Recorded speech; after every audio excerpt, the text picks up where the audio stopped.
ब्रह्मा का पिता है, कौन विष्णु की मां, शंकर का दादा कौन है, हमको दे बता।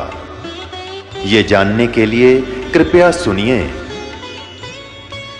जगत गुरु तत्वदर्शी संत रामपाल जी महाराज के अमृत वचन सर्व पवित्र धर्मों के पवित्र शास्त्रों के आधार पर लोगों में आक्रोश का प्रबल प्रभाव होगी, भावना प्रबल होगी, दुराचार पराकाष्ठा पर होगा। पश्चिम देशों के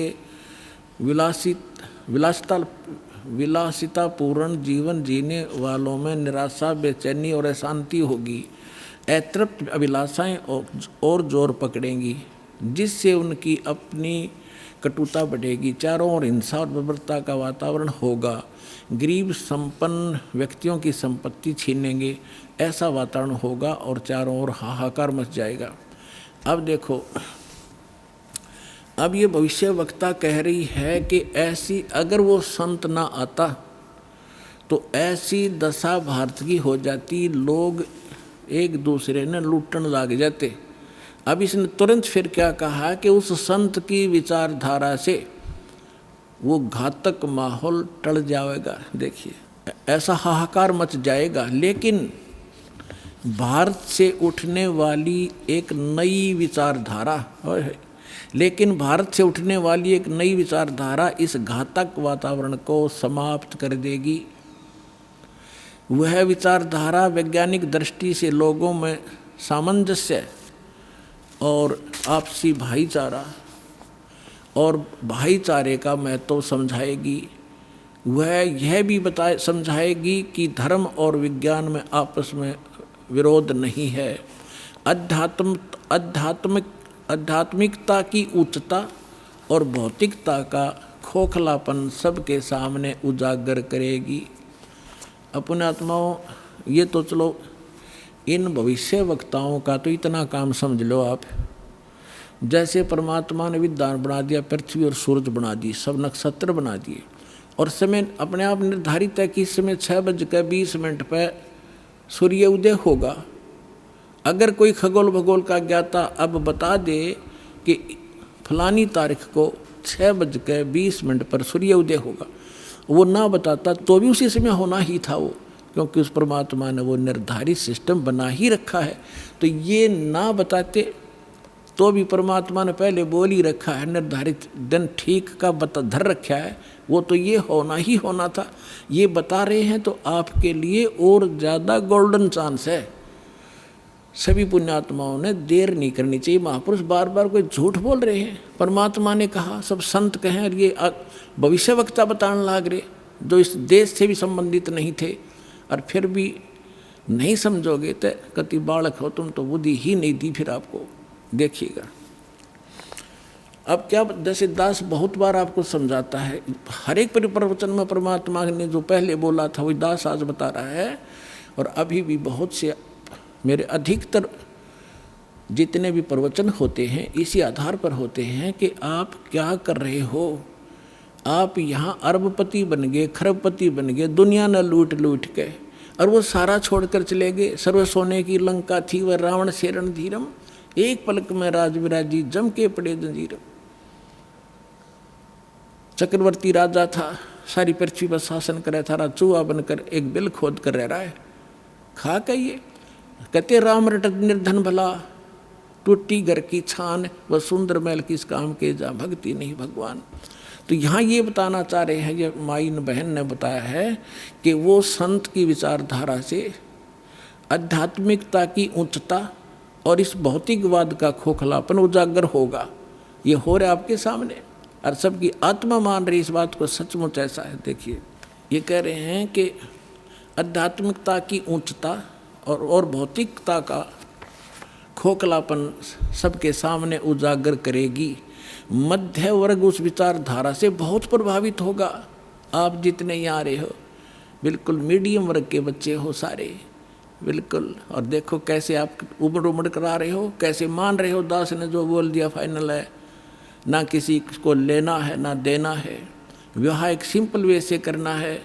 हम विवाह के ऊपर इतना खर्चा कर देते हैं, फिर आगे छूछक बात, पता नहीं कितने कुबाड़ हमने सर पर रख लिए। जब ब्रह्मा विष्णु महेश का ब्याह किया था दुर्गा ने, ना कोई भाती था ना बराती था, ना कोई जलेबी तारे था, ना कोई डीजे बजानिया था। उठाकर कह दिया, ले भाई ब्रह्मा या तेरी पत्नी सावित्री अपना घर बसा बेटा। लक्ष्मी दे दी विष्णु को, ले बेटा या तेरी पत्नी जाओ अपना घर बसाओ। और शंकर जी को पार्वती दे दी, जाओ भाई हो गया ब्याह। अरे बाकी बकवाद तो बेमतलब की है जो हम किया करते थे, अपने सिर पर बोझ धर लिया सारा जीवन इन बकवादों के लिए, जोड़े जाते लुटे जाते यहीं फूक जाते। अब देखिएगा खोखलापन उजागर कर देगी। मध्य वर्ग के सभी, मध्य वर्ग उस विचारधारा से बहुत प्रभावित होगा। यह वर्ग समाज के सभी वर्गों को अच्छे समाज के निर्माण के लिए उत्प्रेरित करेगा। यह विचारधारा पूरे विश्व में चमत्कारी परिवर्तन लाएगी। मुझे अपनी छठी अतीन्द्रिय शक्ति से ये एहसास हो रहा है कि इस विचारधारा को जन्म देने वाला एक महान संत भारत में जन्म ले चुका है। ये देखिएगा, ये 1900 यहाँ लिखा है कि एक पत्रकार ने 1964 में फ्लोरेंस से पूछा था और 1980 की शुरुआत तक व्यापक उथल-पुथल, 80-89 के बाद ऐसे भूकंप आएंगे कि न्यू जर्सी का कुछ हिस्सा तथा यूरोप और एशिया के कई देशों के स्थानों पर भूकंप से विदीर्ण हो जाएंगे, कुछ जलमग्न हो जाएंगे। तृतीय विश्व युद्ध का आतंक सबके दिमाग में बैठ जाएगा। वे इस युद्ध की तैयारी कर लेंगे, लेकिन भारतीय राजनेता नहीं, संत की तरफ से शिकार है, तीसरे युद्ध से वो समाप्त कर दे। तो 1964 तक यह जीवे थी। 1964 में तो ये युवा थी जो बता रही थी, 10, 20, 30 वर्ष और बीरेगी 94-95 तक यह जीवे थी। तो इसने उस समय बता दिया था, 1964 में भी इसने बता दिया था कि उसका जन्म हो चुका है। और उसको दृष्टि आगे की जो वर्तमान का जो दास की स्थिति थी अब की है वो भी दिखाई देती। देखिएगा, मुझे अपनी छठी अंतीन्द्रिय यानी अंदर के आभास से उस शक्ति से ये एहसास हो रहा है कि इस विचारधारा को जन्म देने वाला वह महान संत भारत में जन्म ले चुका है। उस संत के ओजस्वी व्यक्तित्व का प्रभाव सबको चमत्कृत करेगा। उसकी विचारधारा अध्यात्म के कम होते जा रहे प्रभाव को फिर से नई स्फूर्ति देगी। चारों ओर आध्यात्मिक वातावरण होगा। ओए होए, दास बार बार कहता रहा है कि यदि ये दास परमात्मा इस दास के माध्यम से फिर से अपनी यथार्थ भक्ति नहीं प्रारंभ करते तो आने वाले 50 वर्ष के बाद हिंदुस्तान में कोई राम कहानियाँ नहीं पाओ, ऐसी हाहाकार मच जाती। तो इसमें यही कहा है कि वो फिर गिरते हुए अध्यात्म सत्र को फिर से उभारेगा, इसका ये भावार्थ है। उस संत के ओजस्वी व्यक्तित्व का प्रभाव सबको चमत्कृत करेगा। उसकी विचारधारा अध्यात्म के कम होते जा रहे प्रभाव को फिर से नई स्फूर्ति देगा। चारों ओर आध्यात्मिक वातावरण होगा। संत की विचारधारा से प्रभावित लोग विश्व के कल्याण के लिए पश्चिम की ओर चलेंगे। धीरे धीरे एशिया, यूरोप, अमेरिका पर पूरी तरह छा जाएंगे। उस संत की विचारधारा से पूरा विश्व प्रभावित होगा। उनके चरण चिन्हों पर चलेगा। पश्चिमी देश के लोग उन्हें पश्चिमी देश के लोग अमेरिका, इंग्लैंड आदि उन्हें ईसा, मुसलमान उन्हें एक सच्चा रहनुमा और एशिया के लोग उन्हें भगवान का अवतार मानेंगे। उस महासंत की विचारधारा से बौद्धिक क्रांति आएगी। बौद्धिक माने अच्छी बुद्धिमान लोग उसके साथ होंगे। बुद्धिजीवी, देखो बुद्धिजीवियों की मान्यताएं बदलेंगी। जो ये अंग्रेज पाके बैठे बड़े बड़े अफसर कहते हैं नवी सोचने पर विवश होना पड़ेगा कि तुम कर क्या रहे हो, करना क्या चाहिए था। बुद्धिजीवियों की मान्यताएं बदलेंगी। उन्हें ईश्वर के प्रति श्रद्धा और विश्वास की उनमें ईश्वर के प्रति श्रद्धा और विश्वास की कोपलें फूटेंगी। फ्लोरेंस के अनुसार वह संत भारत में जन्म ले चुके हैं। वह इस संत से काफ़ी प्रभावित थी। अपनी एक दूसरी पुस्तक golden light of new era में भी उन्होंने लिखा है कि जब मैं ध्यान लगाती हूँ तो अक्सर एक संत को देखती हूँ, गौर वर्ण के यानी गोरे वर्ण के। उस संत के ललाट पर गजब गजब के तेज होता है। उनके ललाट पर आकाश से एक नक्षत्र के प्रकाश की किरणें निरंतर बरसती रहती हैं। अपने आत्माओं, आप देखिएगा, ये इस तरह आती हैं ये जैसे परमात्मा बैठे हैं सतलोक में, वहाँ से इस दास के ऊपर ये ऐसी अपनी किरण बरसा रहे हैं। यहाँ से आकाश से आ रही है और दास के ऊपर परमात्मा की शक्ति निरंतर चल रही है। उसी से आगे आपको कनेक्शन दिया जा रहा है। अब उसी को ये बहन बता रही है फ्लोरेंस, अपनी दिव्य दृष्टि से देख कर के उसके ऊपर माथे पर यानी उसके सिर के ऊपर उस पर ऊपर से आकाश से नक्षत्रों से एक लाइट निरंतर आ रही है जो उसके माथे पर बरस रही है और वही शक्ति आगे आप में जा रही है। देखिएगा, जब मैं ध्यान लगाती हूँ तो अक्सर उस एक संत को देखती हूँ गौर वर्ण के। अब देखो यहाँ थोड़ा सा लिखना भूल गया, फिर इन भक्तों ने अपना ने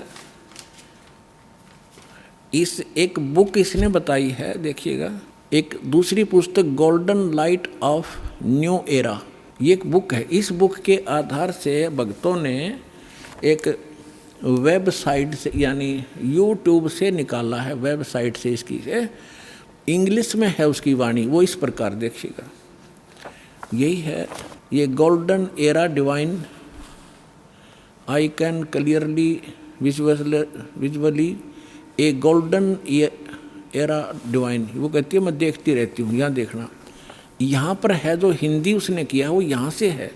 when I enter great flights of meditation I visualise, मैं देखती हूँ। ये क्या कहती है बहन कि जब मैं ध्यान की गहन ऊंचाइयों को छूती हूँ, यानी जब मैं ऊपर उड़ती हूँ ध्यान से, तो मैं क्या देखती हूँ। देखिएगा, when I enter great flights of meditation I visualise such a great संत हु इज फेयर स्किन्ड, यानी फेयर स्किन्ड माने साफ वर्ण का, गौर वर्ण का, विद वाइट हेयर, उसके बाल सफ़ेद हैं, white hair, and without a beard and moustaches, वो बिना दाढ़ी मूछ का है।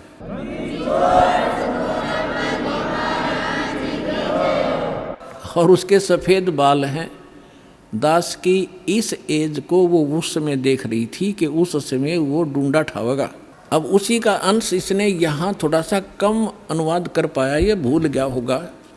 इसने अपनी दूसरी पुस्तक golden light of new era में भी लिखा है, जब मैं ध्यान लगाती हूँ तो अक्सर एक संत को देखती हूँ गौर वर्ण के। आगे लिखना भूल गया, सफ़ेद बाल थे, बिना दाढ़ी मूछ का। अब दरअसल क्या है कि ये कोई पत्रकार ने उस वाणी को, उसकी बोली हुई को अपने ढंग से चित्रार्थ किया है। तो इन लोगों का दृष्टिकोण था किसी और संत पे कि वो हो सकता है। इसमें लिख रखा है कि वो श्री राम शर्मा होगा। इस अंग्रेजी वाले ने आगे चल के दो, जैसे गीता मूल तो सही है, मूल पाठ गीता का, अनुवादकर्ताओं ने अपने हिसाब से श्री कृष्ण का ऊपर बना रखी थी, श्री कृष्ण बोल रहा है गीता। तो ये लोग ऐसे यहाँ ये जान के छोड़ गया कि वो सफ़ेद बाल होंगे और बिना दाढ़ी मूछ वाला होगा, इसलिए यहाँ छोड़ गया। इसमें इंग्लिश वाली में उसकी में साफ लिखा है, वो उसकी अपनी बोली हुई भविष्यवाणी है अपनी भाषा में। यहाँ देखिएगा, जब मैं ध्यान की लगाती हूँ तो अक्सर एक संत को देखती हूँ गौर वर्ण के। उस संत के ललाट पर गजब के तेज होता है। उनके माथे पर, ललाट पर आकाश से एक नक्षत्र के प्रकाश की किरणें निरंतर बरसती रहती हैं। मैं देखती हूँ कि वह संत अपनी कल्याणकारी विचारधारा तथा अपने सच्चरित्र प्रबल अनुयायियों की शक्ति से पूर्ण विश्व में नए ज्ञान का प्रकाश फैलाएगा। आप देख रहे हो, बंदी छोड़ के बच्चे कहाँ कहाँ जा करके विशाखापट्टनम तक दूर दूर जा करके आज प्रचार कर रहे हैं परमात्मा के ज्ञान का। देखियो, वह संत अपनी कल्याणकारी विचारधारा तथा अपने सच्चरित्र प्रबल अनुयायियों की शक्ति से संपूर्ण विश्व में नए ज्ञान का प्रकाश फैला रहे हैं। वह संत अपनी शक्ति निरंतर बढ़ा रहे हैं। उनमें इतनी शक्ति है कि वह प्राकृतिक परिवर्तन भी कर सकते हैं। वह अपना कार्य वैज्ञानिक ढंग से करेंगे। उनकी कृपा और प्रयत्न से मानवीय सभ्यता में नई जागृति आएगी। विश्व के समस्त जनसमूह में नई चेतना का संचार होगा। लोक शक्ति का एक नया रूप उभर कर सामने आएगा, जो सत्ताधारियों की मनमानियों पर अंकुश लगा देगा। जो राजा लोग अपनी मनमानी बकवाद करते हैं, उस संत के अनुयायी उनको विवश कर देंगे कि बंदे बनकर रहो, बकवाद बहुत दिन कर ली तुमने। विश्व के समस्त जनसमूह में नई चेतना का संचार होगा। लोक शक्ति का एक नया रूप उभर कर सामने आएगा, और जो सत्ताधारियों की मनमानियों पर अंकुश लगा देगा, राजनेताओं के ऊपर। मनोचिकित्सक तथा सम्मोहन कला के विश्व प्रसिद्ध ज्ञाता डॉक्टर मोरे बर्स्टीन की फ्लोरेंस की से अच्छी दोस्ती थी। एक बार फ्लोरेंस ने उनसे भी कहा था कि डॉक्टर, वह समय बड़ी तेजी से निकट आ रहा है जब सत्ता लोलुप्त राजनेताओं की अपेक्षा आप जैसे समाज सेवकों की बातें समाज अधिक ध्यान से सुनेगा। 21वीं सदी के आते आते एक नई विचारधारा पूरे विश्व को प्रभावित करेगी। हर राष्ट्र में सचित्र धार्मिक लोगों का संगठन लोगों के दिमाग में बैठी गलत मान्यताओं को बदल देगा। यह विचारधारा भारत से प्रस्फुटित होगी, भारत से चलेगी और विश्व के पूरे देशों में फैलेगी। मैं उस पवित्र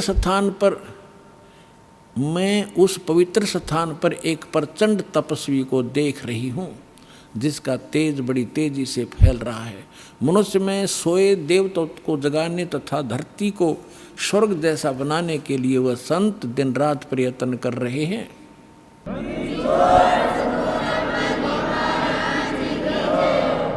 एक पत्रकार ने 1964 में फ्लोरेंस से पूछा था कि क्या वह दुनिया का भविष्य बता सकती है। फ्लोरेंस ने इसके बाद जवाब में कहा था 1980 में ये होगा, 1990 में ये होगा, सारा कुछ बताया था। ठीक, आगे क्या बताया है कि तीसरा विश्व युद्ध के शुरू होने तक भारत के शासन की बागडोर, ये कहते हैं कि विश्व युद्ध का आतंक सबके दिमाग में बैठ जाएगा और भारतीय राजनेता अपने प्रभाव और बुद्धि से तीसरे विश्व युद्ध को टालने में सफल हो जाएंगे।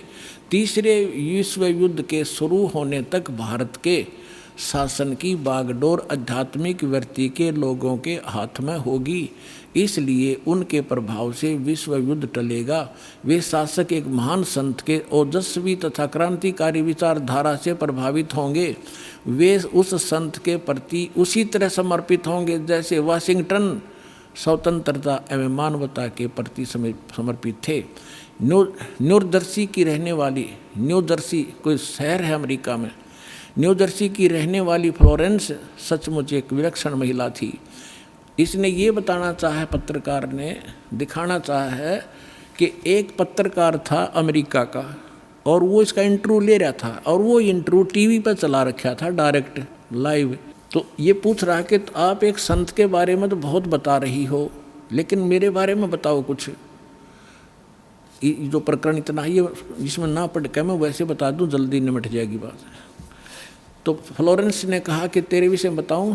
उसका दायां हाथ पकड़ा और उसने कहा कि आप जो है किसी दूसरे राज्य में भी प्रचार प्रसार करेगा।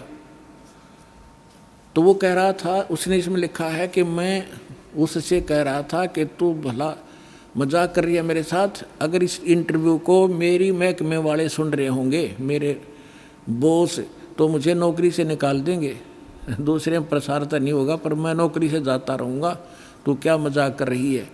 उसी समय मेरे हेड ऑफिस से टेलीफोन आया, मैंने और मेरे लिए ही था, मैंने उठाया। मेरा बॉस कह रहा था कि मैं तुम्हारा इंटरव्यू देख रहा हूँ, मैं हैरान हूँ कि हमने निश्चय कर लिया है आपको न्यूयॉर्क के अंदर प्रचार प्रसार के लिए भेजना है और जल्द कल ही इसका डिक्लेयर करेंगे, फाइनल हो चुका है। मैं हैरान हूँ, तुम्हारा इंटरव्यू मैं सुन रहा हूँ कि फ्लोरेंस को कैसे पता चला और आप जल्दी आ जाइए, आपको वहाँ भेज रहे।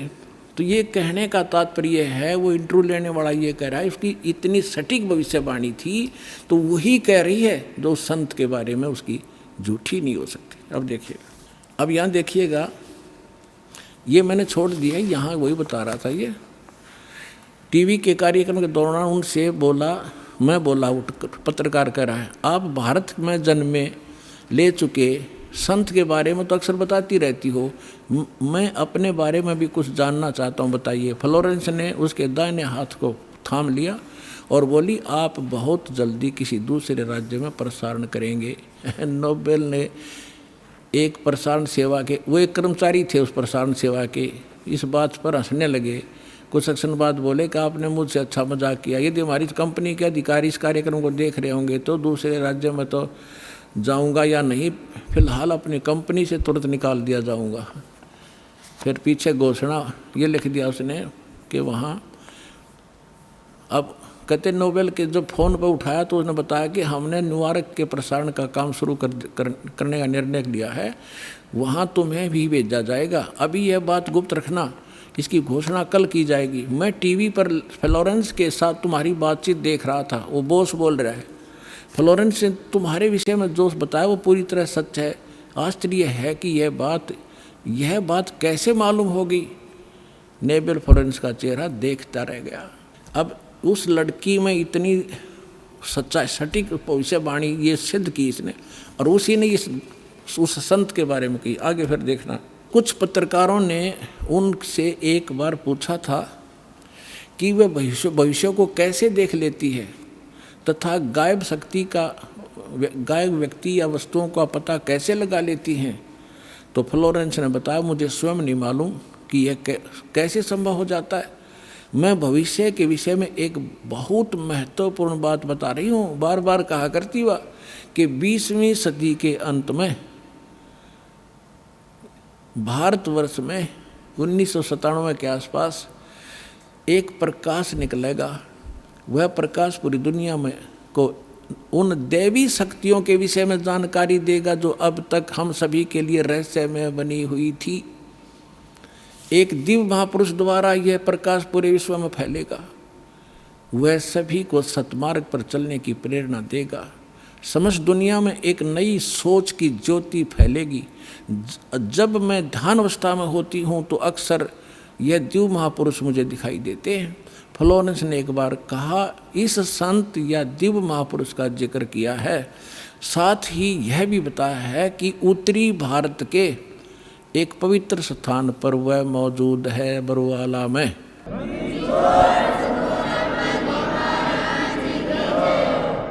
अब आप हिसाब लगा लियो पुण्यात्माओं, कौन है वो दास।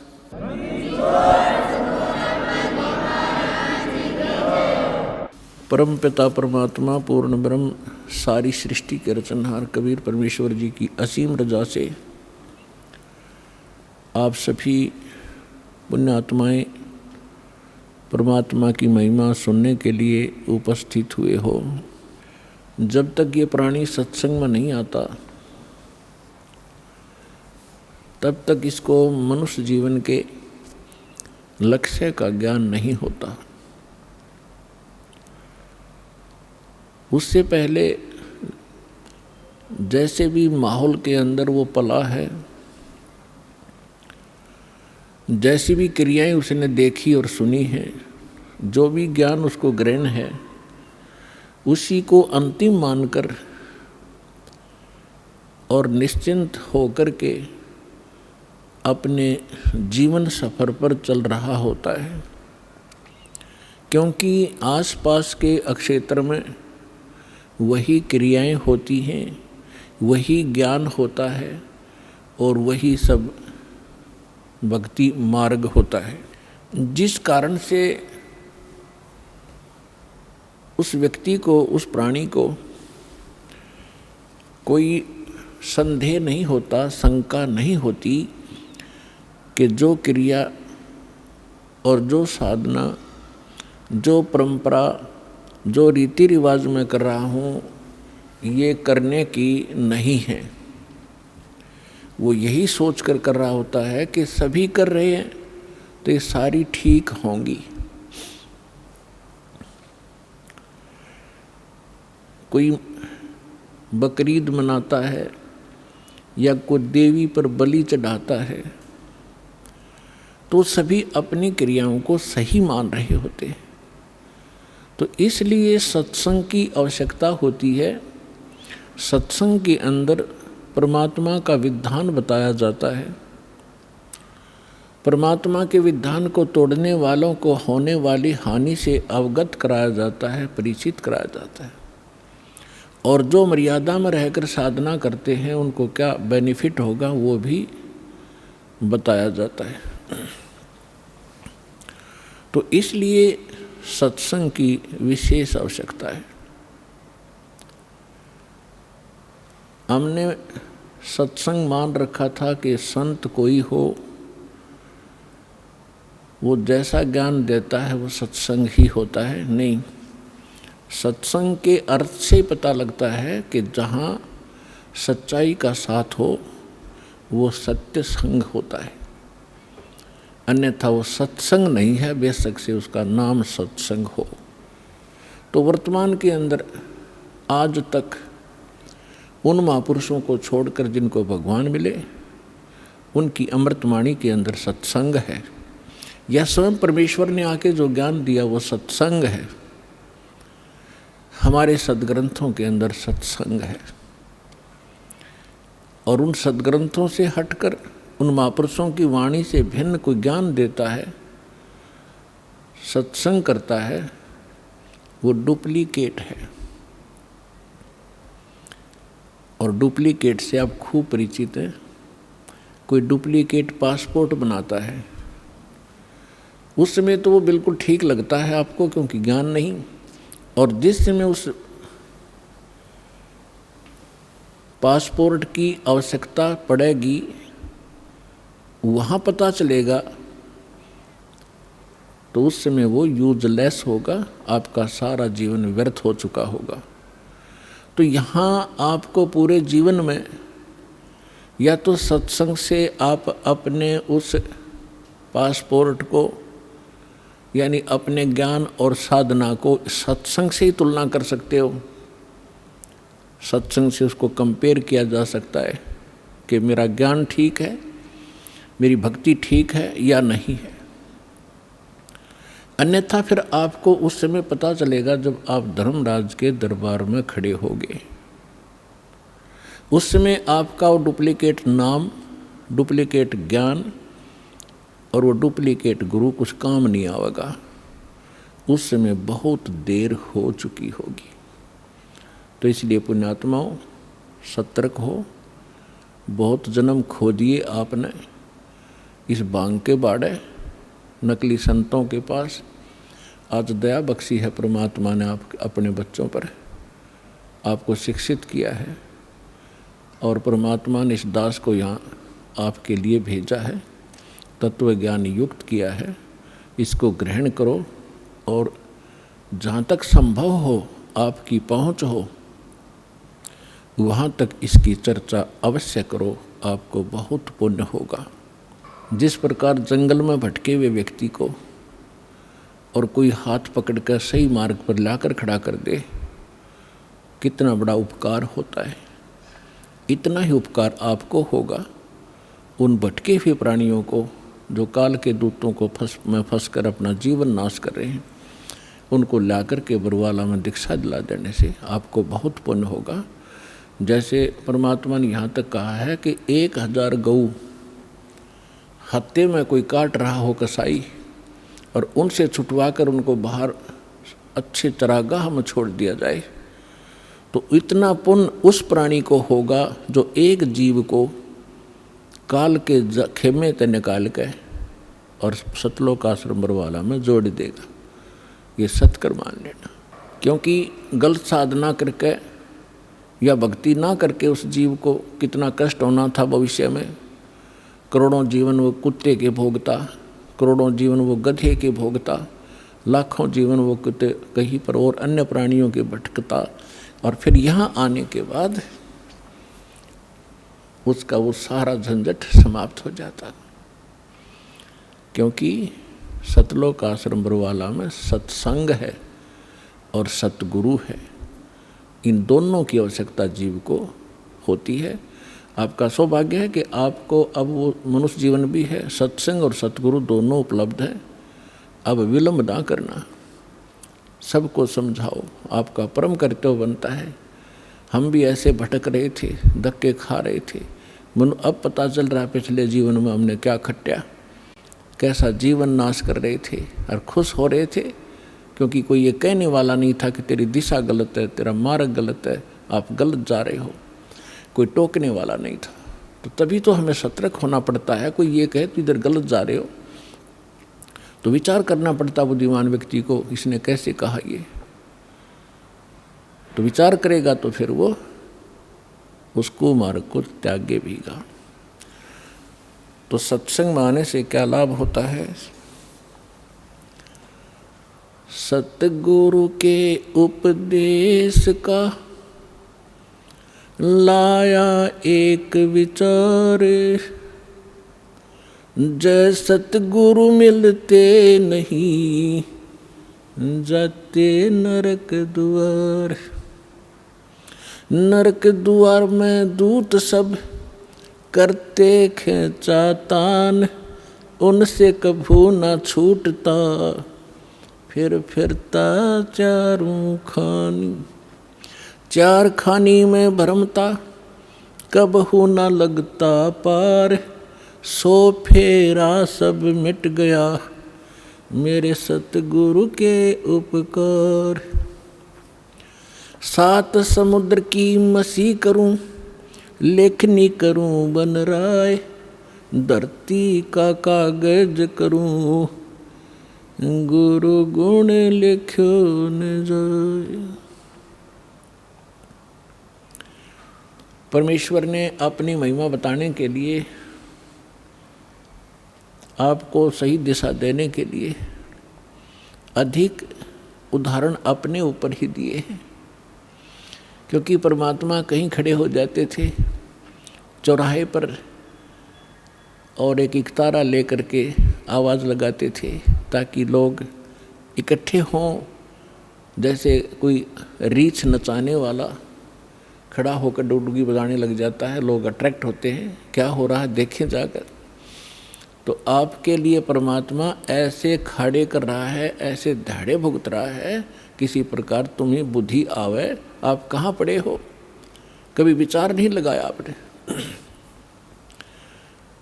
इस झूठे सुख को सुख है ये मान रहा मनमोद, यू सकल चबीना काल का कुछ मुख में कुछ गोद। तो खड़े होकर कहा करते परमात्मा, सतगुरु के उपदेश का लाया एक विचार, जय सतगुरु मिलते नहीं जाते नरक द्वार। तो परमात्मा ने पद भाग का सहारा इसलिए लिया क्योंकि हमारे अंदर एक विकार है कान का, जो हम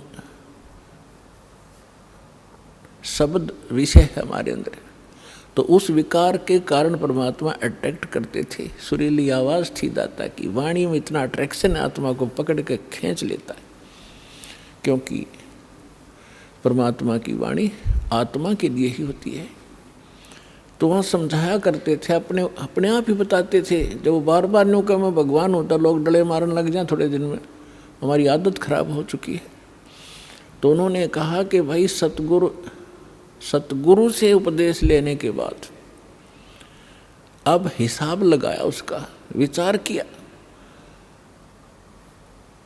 कि सतगुरु के उपदेश का लाया एक विचार, जय सतगुरु मिलते नहीं। ये नकली गुरु भी हों और साधना भी गलत कर रहे हो, शास्त्र भी गीता का मनमाना आचरण कर रहे हो, उनका भी कोई लाभ नहीं। सतगुरु के उपदेश का लाया एक विचार और जय सतगुरु मिलते नहीं। जाते नरक द्वार। नरक द्वार में दूत सब करते खेचातान, उनसे कभू ना छूटते।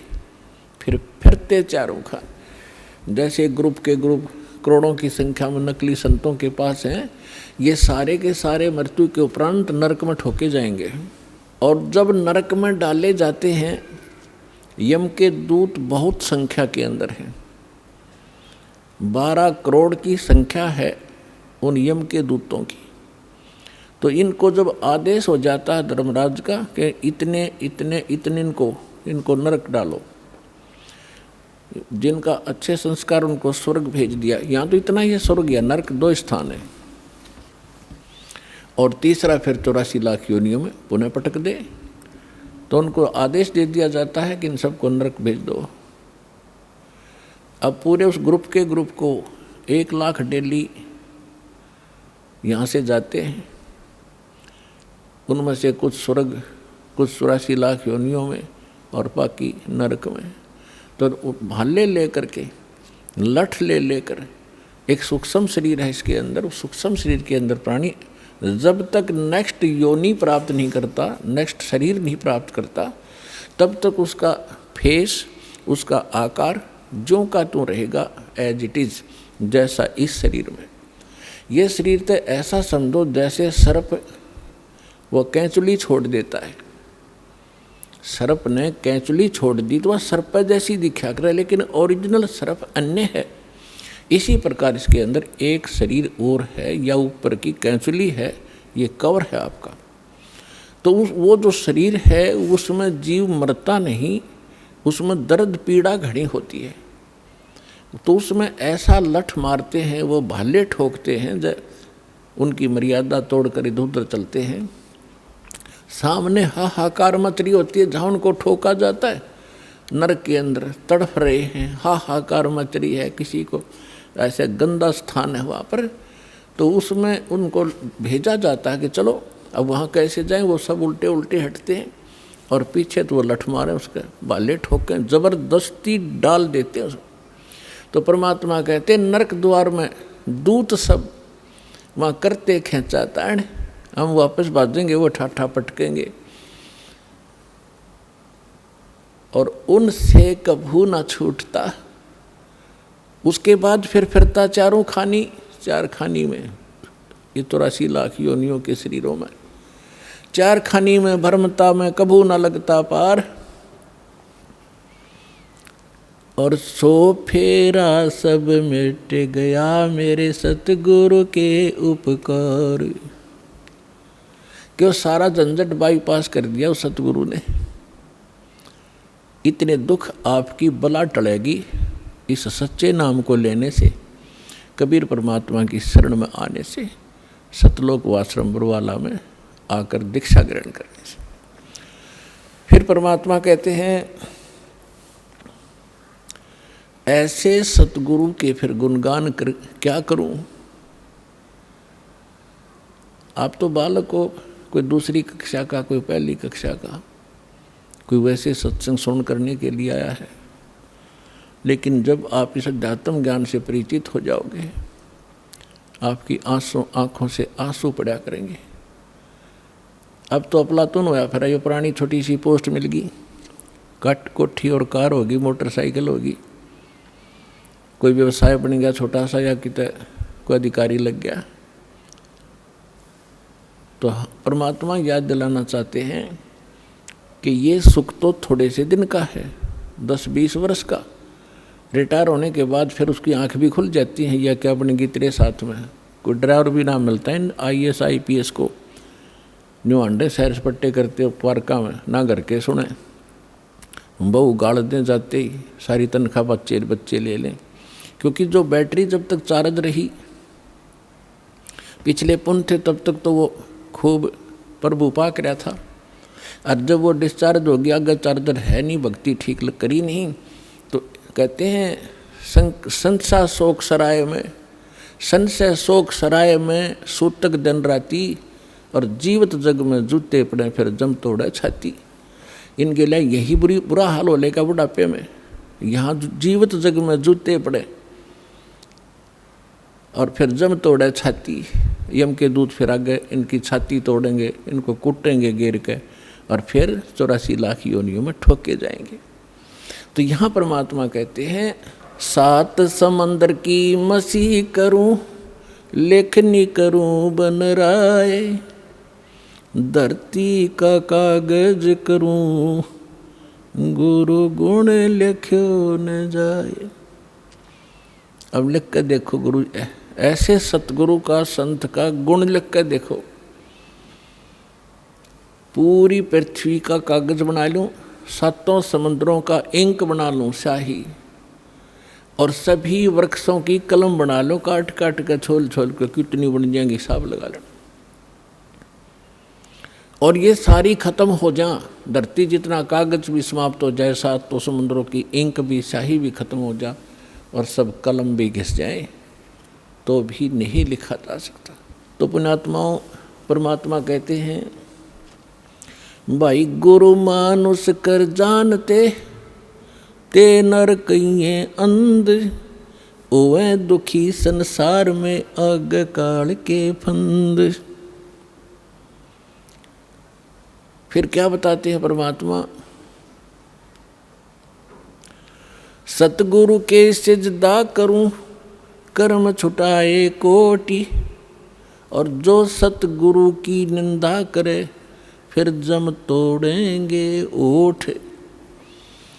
कि ऐसे महापुरुष ने, जिसने हमारे को कितने पापों से बचा दिया, बीड़ी शराब मांस तम्बाकू के अवगुण बताकर हमें वहाँ से, उनसे छुटकारा दिलवाया, और ऐसे अनमोल भगवान की पहचान कराई, और ऐसा अनमोल मंत्र दे दिया जो आज तक ऋषि महर्षि और ब्रह्मा विष्णु महेश के कान भी नहीं पड़ा। तो फिर कहते हैं सतगुरु के सिजदा करूं, जिसने कर्म छुटाए कोट, करोड़ों कर्मों से बचा दिया, और जो ऐसे सतगुरु की निंदा करे उसको घोर पाप लगता है, अर्थात वो फिर इतनी सजा का पात्र बनता है, जम यम के दूत उसके होठ तोड़ेंगे। होठ फोड़ेंगे मतलब कि ऐसा बुरी तरह पीटेंगे कि तय लागो, ये नहीं देखेंगे इसके ये यहाँ नहीं मारेंगे होठों पर, तो कहते हैं उसके फिर जम तोड़ेंगे होठ। कहने का भाव यह है कि उसको बहुत भयंकर सजा मिलेगी। तो पुण्यात्माओं, सत्संग से ज्ञान होता है। जैसे आप कल के सत्संग में सुन रहे थे कि धर्मदास नाम के एक महापुरुष, जैसा परमात्मा लीला करता है उस आधार से उनको मिले। परमात्मा की गुणों में लिखा है कि वो परमात्मा प्रत्येक युग में ऐसी लीलाएं करता है। सतलोक में रहता है, सचखंड में अविनाशी स्थान, शाश्वत स्थान पर रहता है, वहाँ उनका ठिकाना है। परमात्मा मनुष्य दृश्य है। आज तक ये हमारे ऋषि महर्षि हमें ये निर्णय करके नहीं दे सके कौन तो भगवान है और कैसा उसका आकार है और कहाँ रहता है, उसके पाने का मंत्र कौन सा है, और जो ज्ञान आप दे रहे उसका प्रमाण कहाँ है। लोकवेद सुनाया करते, अपनी अपनी दंत कथा सुनाया करते। तो कबीर अपनी अपनी कह गए इस दुनिया के माँ, और बिन साहेब की बंदगी कहीं ठोर ठिकाना ना।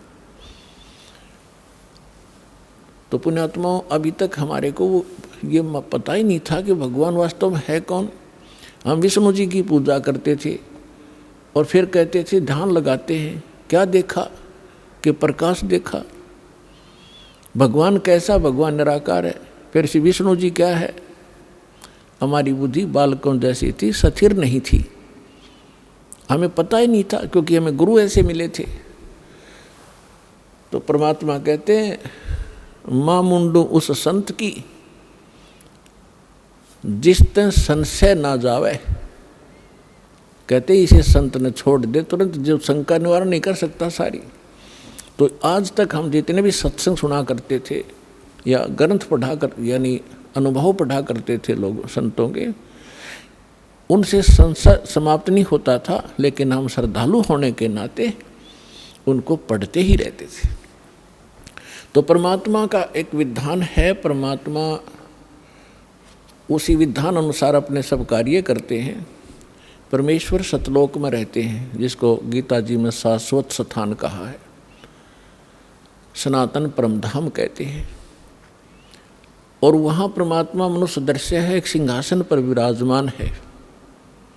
एक बहुत बड़ा गुम्बद है परमात्मा के ऊपर, बहुत बड़ा एक मंदिर नुमा आकार का, उसके सेंटर में परमात्मा का सिंहासन है। उसके ऊपर मुकुट धारण करके परमात्मा बैठे हैं।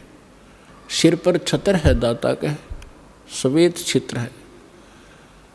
और फिर यहाँ जब आते हैं अपने, वहाँ परमात्मा के रूप एक रोमकूप में करोड़ सूर्य मिला दे, करोड़ चंद्रमा, इनकी रोशनी भी फीकी पड़े, इतना नूर है दाता का।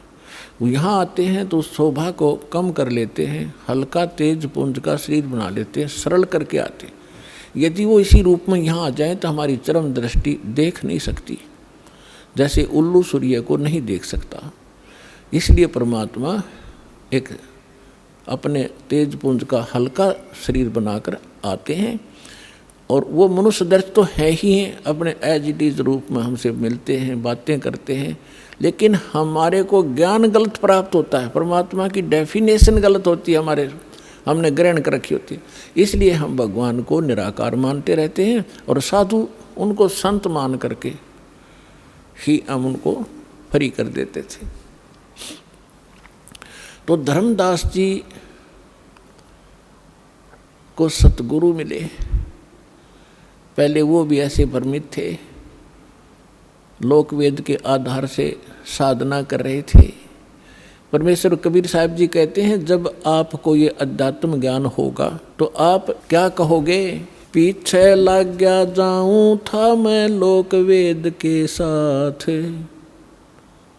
रस्ते में सतगुरु मिले दीपक दे दिया हाथ। लोकवेद होता है दंत कथा, अक्षेत्रीय ज्ञान, जिस क्षेत्र में जैसी परंपराएं, जैसी साधना होती है उसको लोक वेद कहते हैं। वो सबके मुंह पर चढ़ा हुआ होता है कि ये भगवान है, ये भगवान है। चाहे को किसी भी देव को पूज रहा है या कोई मजार पूज रहा है या किसी की यादगार पूज रहा है, उन्हीं को सत्य मान रहे हैं। तो परमात्मा कहते हैं कि हम पहले हमारे लिए कह रहे हैं, वो तो मालिक थे। जैसे दास पहले भगवान विष्णु जी का पुजारी था और साथ में शंकर जी को भी पैरेलल आदर दिया करते थे। हनुमान जी का विशेष पुजारी था और भी अपना जो परंपरागत देवता बाबा श्याम जी या नारी पूजा थी। तो ये साधना हम कर रहे थे। तो ये लोक वेद के आधार से हम साधना कर रहे थे। ये यथार्थ भक्ति मार्ग और ज्ञान नहीं था। और जब ये मार्ग मिला परम पूज्य परमेश्वर के परमात्मा, श्रेष्ठ आत्मा, पुण्य आत्मा स्वामी रामदेवानंद जी दास को मिले, उन्होंने दास को एक दीपक दे दिया तत्व ज्ञान रूपी कि अब आप अंधेरे में भटक रहे हो, आपके पास कोई मार्ग नहीं है जिसकी रोशनी में आप ठीक चल सकें। तो उस तत्व ज्ञान रूपी दीपक के रोशनी में दास फिर सीधा चला तो आज सफलता मिली। तो परमात्मा कहते हैं, पीछे लग गया जाऊं था मैं लोक वेद के साथ, रस्ते में सतगुरु मिले। और यो तत्व ज्ञान रूपी दीपक टॉर्च दे दी, लालटेन दे दी, किसकी रोशनी में चल, गड्ढों में मत गिर। तो यहाँ परमात्मा कहते हैं कि धर्मदास जी को परमात्मा मथुरा में मिले, वहाँ उनको टॉर्च दे दी, दीपक दे दिया। उसके बाद उनकी दिशा बदल गई। तो इसी प्रकार कल आपको सत्संग में सुनाया गया था कि धर्मदास जी को परमात्मा मिले, लेकिन हमारे अंदर इतना खचड़ा भर गया है ये अज्ञान का, ये जल्दी से समाप्त नहीं होता। दीक्षा भी ले ली धर्मदास जी ने, भगवान को देख भी लिया, लेकिन वो पुरानी कथाएं, पुराना रंग, वो पेंट कहीं ना कहीं किसी कोने में दबा ही रहता है। एक दिन उन्होंने प्रश्न किया, धर्मदास जी ने प्रश्न किया कि हे परमेश्वर, अक्षमा करना अपने किंकर को, मैं पामर प्राणी हूँ, लेकिन दाता मुझ नालायक व्यक्ति के अंदर कुछ ऐसी शंकाएं किसी कोने में और जमा हैं, दाता उनका भी समाधान कीजिए। परमेश्वर ने कहा, बोल भाई, जब तक शंकाएं तेरी समाप्त नहीं होगी तू भक्ति खाक करेगा। उसने कहा, भगवान देखो, आप कहते हो कि भगवान विष्णु, भगवान कृष्ण, भगवान श्री राम, इनमें कोई शक्ति नहीं थी, ये कोई कुछ नहीं कर सकते। हमने कथाएं सुनी अपने गुरुओं से, पहले वाले गुरुओं से, कि भगवान श्री कृष्ण ने मोरध्वज के पुत्र ताम्रध्वज को आरे से 2 फाड़ करवा के चिरवा के मृत्यु को प्राप्त हो गया था, उसको जीवित कर दिया भगवान। ये बात मेरे गले नहीं उतर रही, क्या उनमें शक्ति नहीं थी? भगवान श्री कृष्ण ने सुदामा उसका मित्र था, दारिद्र बहुत घना था, उसमें बहुत ही निर्धन व्यक्ति था, क्लास फेलो था उनका। एक दिन उनके पास गया जब वो द्वारका के राजा थे, और भगवान 2 मुट्ठी चावल खा के और उसका सुंदर महल बना दिया और घना धन दे दिया उसको। परमात्मा बोले, ठीक है बच्चा, पहले तो आप लोग इतने भावुक हो कि सुनते नहीं ध्यान से। परमेश्वर ने कहा कि मैं ये नहीं कह रहा कि ब्रह्मा विष्णु महेश में कोई शक्ति नहीं, ये कुछ नहीं कर सकते। दास परमात्मा कहते थे कि ये तुम इनको समर्थ मानते थे। आइए अब हम उन श्रद्धालुओं के अनुभव जानते हैं जो जगत गुरु तत्वदर्शी संत रामपाल जी महाराज जी से दीक्षा प्राप्त कर चुके हैं तथा उनके द्वारा बताए गए भक्ति मार्ग पर चल रहे हैं। नमस्कार जी। सत साहिब सर। क्या नाम है जी आपका? चंद्रिका दासी। कहाँ से आई हैं जी आप? ग्राम दतरेंगी, छत्तीसगढ़, भाटापारा। संत रामपाल जी महाराज से नाम दीक्षा आपने कब ली? 10 जनवरी सन 2019 को। संत रामपाल जी महाराज से नाम दीक्षा लेने से पहले आप क्या भक्ति साधनाएं करती थी? मैं संत रामपाल जी महाराज से नाम दीक्षा लेने से पहले दुर्गा, गणेश, शंकर और अन्य देवी देवताओं की भक्ति किया करती थी। तो फिर आप संत रामपाल जी महाराज की शरण में कैसे आई? संत रामपाल जी महाराज की शरण में मैं ऐसे आई कि मैं और इतना पीने खाने लगे और इतना मार गाली गलौज और अन्य किसी से लड़ाई झगड़ा होते थे, मेरे को मारते थे। मैं 4 महीना अपने माँ के घर रहती थी और 5 महीना 6 महीना इनके घर रहती थी। एक बार तो और इतना ज़्यादा लड़ाई झगड़ा हुआ कि मैं इनको छोड़ के चली गई और 5 महीना से ज़्यादा हो गया मैं आने वाली नहीं थी। मतलब मेरे को लगता ही नहीं था कि मैं उनके साथ दोबारा रह पाऊँगी, मैं आने वाली बिल्कुल नहीं थी। फिर उन्होंने, मेरे पति ने दोबारा से नाम दीक्षा लिया और भक्ति चालू कर दी। फिर उन्होंने नाम दीक्षा लेने के बाद, भक्ति चालू करने के बाद मुझे लेने गए और उस दिन लेने गए कि मैं जब नाम दीक्षा नहीं ली थी तो मेरे लिए लक्ष्मी पूजा का बहुत महत्व था, तो उसने मुझे लक्ष्मी पूजा के दिन ही लेने गए मेरे पति।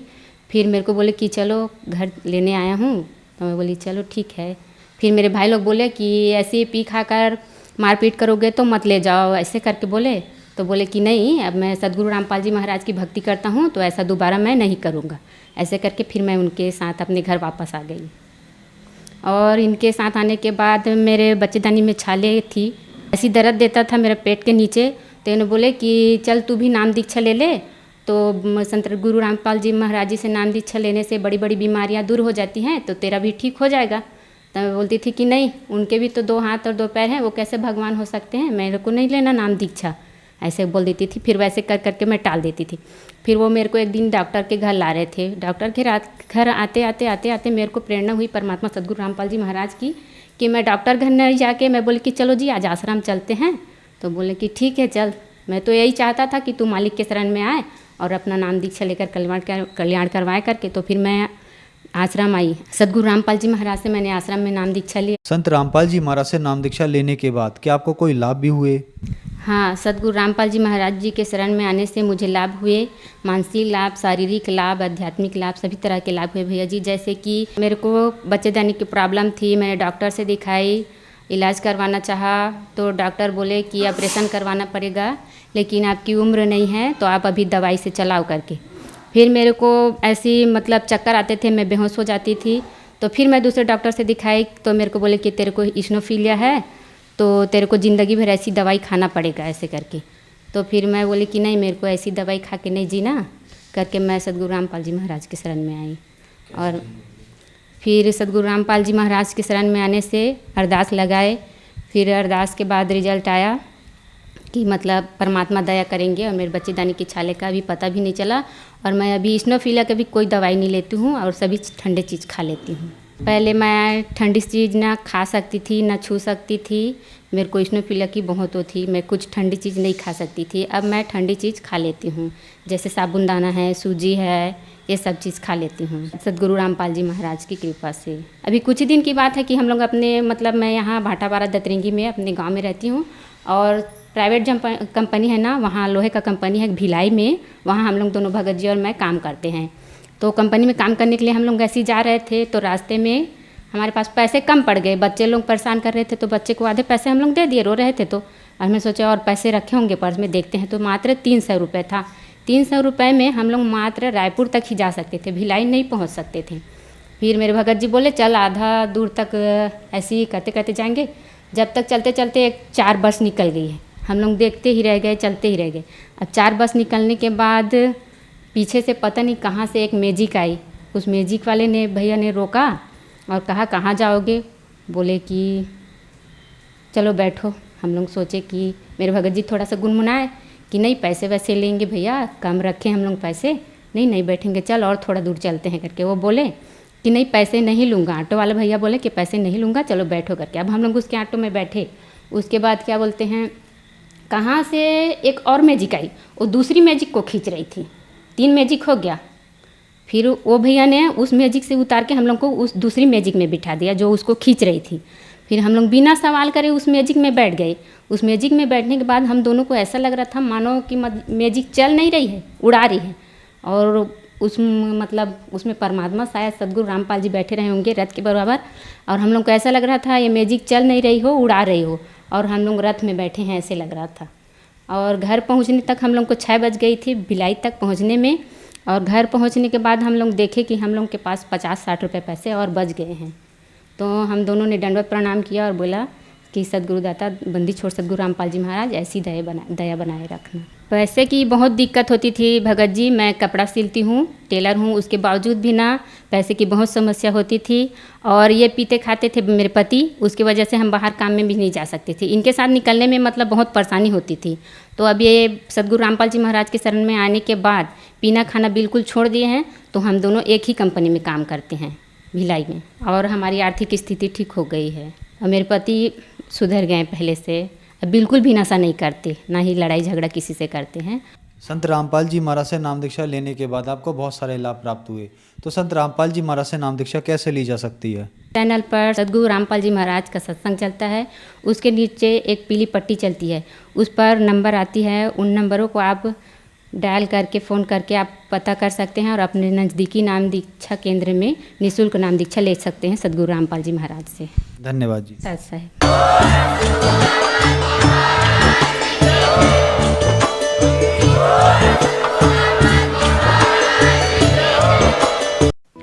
आप सुन रहे थे जगत गुरु तत्वदर्शी संत रामपाल जी महाराज के मंगल प्रवचन।